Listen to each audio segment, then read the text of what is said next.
বিশ্বাস যার বিরুদ্ধে শ্লীলতাহানি এবং লোকনাথ চন্দ্র টলিগঞ্জে তাকে গ্রেফতার করা হয়েছে, কি বলবেন? 12 বছর আগে আমি প্রেস কনফারেন্স করেছিলাম যেদিন পার্টি থেকে বেরিয়েছিলাম।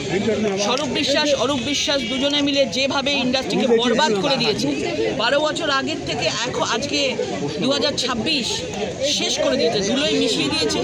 এবং শুধু স্বরূপ বিশ্বাস একা নয়, স্বরূপ বিশ্বাসের সঙ্গে আরও অনেক লোক আছে যারা তাকে পাত্তা দিতেন, তার সঙ্গে হ্যাঁ মেলাতেন, নাতে না মেলাতেন। এর জন্য প্রচুর টেকনিশিয়ান, প্রচুর আর্টিস্টের পেটের ভাত চলে গেছে এবং আমার মনে হয় তাদেরও শাস্তি হওয়া উচিত। এবং তার বড় ভাই তো ওয়েট করে আছে, বড় রাঘব বোয়াল যারা আছেন, একজন বড় ভাই রয়েছেন, আমরা অপেক্ষায় আছি কখন সেই রাঘব বোয়াল অ্যারেস্ট হয়। শওকত মোল্লার খোঁজে এই মুহূর্তে একাধিক মহিলা আর্টিস্ট তারা অভিযোগ করছে কম্প্রোমাইজের, শুধু টাকা নয়, গোলাবাজি থেকে আরম্ভ করে হুমকি, একাধিক অভিযোগ। সবাই নিজের সম্মান নিয়ে আজকে এই আর্টিস্ট পাড়ায়, স্টুডিও পাড়ায় সবাই কাজ করতে আসে, তাদের সংসার চালায় এবং তারা যারা অভিনয়টাকে ভালোবাসে, শিল্পী সত্তা আছে, তারা এখানে কাজ করতে আসে।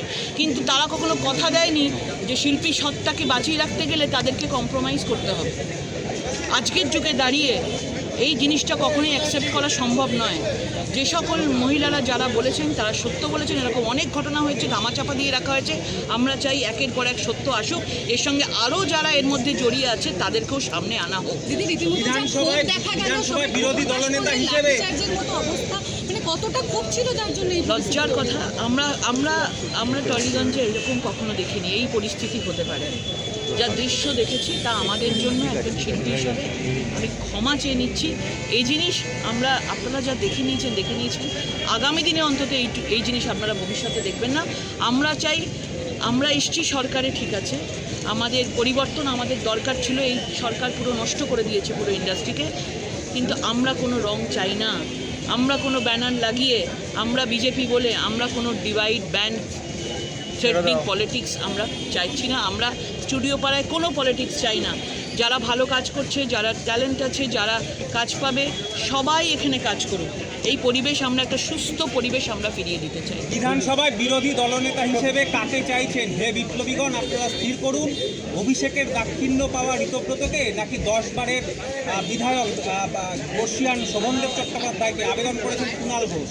সে তাদের মধ্যে যা অবস্থা হয়েছে, তারা ভেঙে চুরমার হয়ে গেছে। তৃণমূল যার হাতে ছিল, তার হাত থেকে তৃণমূলের ফুল চলে গেছে, আর কিছু নেই। এখন তারাই ঠিক করবে, মানে দলটা তো উবে গেছে, আবার নতুন ছোট ছোট উপদল কি তৈরি হবে? দেখুন, একটা তৃণমূল থেকে কতগুলো উপদল তৈরি হয়, এক একটা এমএলএ এক একটা দল তৈরি করবে। দেখবেন আগামী দিনে আমাদের এখানে অপোজিশন বলে কেউ দাঁড়ানোর সাহস আর পাবে না।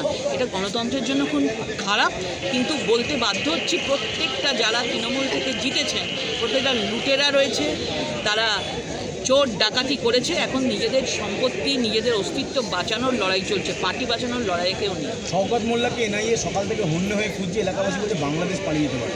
শওকতের মতন এত বড় একজন ক্রিমিনাল, তারা এলাকার লোকই বলছে, তাকে গ্রেপ্তার করা কতটা দরকারই নেই। আপনারা চিন্তা করবেন না, এত প্রত্যেক ঘন্টায় ঘন্টায় গ্রেপ্তার হচ্ছে, এবং যা এরা করেছে দেখবেন খুব তাড়াতাড়ি আপনারা দেখতে পাবেন যে তার সুখবর পেয়ে যাবেন, তিনি অ্যারেস্ট হয়ে একটা পোস্ট করেছেন, তিনি বলছেন, আপনি কি মনে করেন একটি রাজনৈতিক পরিবারের 4 বারের সংসদ সদস্য যিনি মমতা বন্দ্যোপাধ্যায়ের সঙ্গে দীর্ঘদিন যুক্ত থেকে 4 দশক ধরে স্বৈরাচারের বিরুদ্ধে লড়াই করেছেন, তিনি নিজের স্বার্থের কথা ভাবেন? এটা আসলে নীতির বিরুদ্ধে এবং শাসন ব্যবস্থার ব্যর্থতার বিরুদ্ধে দেওয়া একটি রায়। দেখুন, উনি যে কথা বলছেন, এত সিনিয়র মানুষ, আগেও বলতে পারতেন, আগেও কথা তুলতে পারতেন, কিন্তু আজকে যদি তৃণমূল জিতে যেত তাহলে কি উনি বলতেন? এখন বলবেন হ্যাঁ বলতাম। কিন্তু ঘটনাচক্রে তৃণমূল জেতেনি, ভারতীয় জনতা পার্টি জিতেছে। প্রত্যেকে এই পার্টিতে যারা ছিল, নিজের স্বার্থ বুঝে 40 বছর একজনের সঙ্গে থেকে তার বিবেক বুদ্ধি সব কিছু তাদের শির দ্বারা বিক্রি করে তারা আজকে সেই পার্টির বদনাম করছে। আমার মনে হয় আরেকটু সময় নিতে পারতেন, এত তাড়াতাড়ি করাটা বোধহয় উচিত হয়নি। এতদিন যার সঙ্গে ছিলেন তাকে এইটুকু সম্মান দেওয়া উচিত ছিল। যদি পানাগড়ে বায়ুসেনার ঘাঁটি থেকে 10 মিটার দূরে লোহার লনের উপর সিসি ক্যামেরা বসিয়ে একটা নজরদারি চলছিল, ইতিমধ্যে দুজনকে গ্রেপ্তার করা হয়েছে।